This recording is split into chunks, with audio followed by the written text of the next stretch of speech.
Once the design was finalized and resolved, we basically started the process of construction, and it had to be built in a certain way so that it could fit into two semis, 53-foot semis.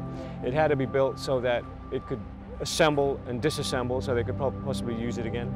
And it also had to be almost like lanterns. They had to be illuminated from the inside, so the evening is where they come alive.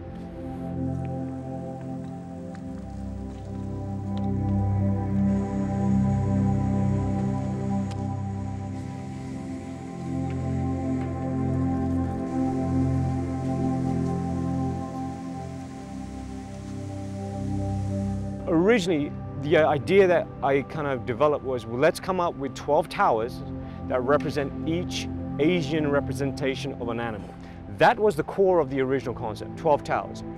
As that developed, we realized budget would be a constraint. So we didn't really necessarily want to use the animals or the horoscope as a reference point. So I had to make sense of it. I had to kind of rationalize a singular thought in order for this to make sense for me.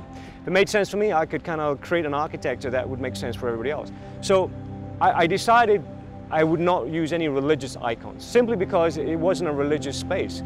It was more of a spiritual place. So the icons I wanted to use would be very subtle in that they were kind of derived from Korea, from China, from Vietnam, from Cambodia, from Bali. So there's a mishmash of elements, but they're all common. They're somehow always used in some derivative way within all of these cultures. So once that was locked in, it was more about developing enough panels that could be backlit that would allow me to kind of do the carving, do the really intricate, interesting elements that people are going to remember, that people are going to take photographs on. This is what they're going to remember during the daytime. In the evening, the cutouts come alive, and it kind of abstracts the whole forming again.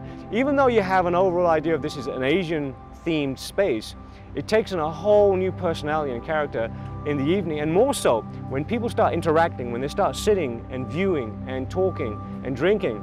It becomes like a temple ground, a temple area where people congregate and meet. That's the whole purpose of this area, is for people to meet and observe and sit and chill and listen and watch.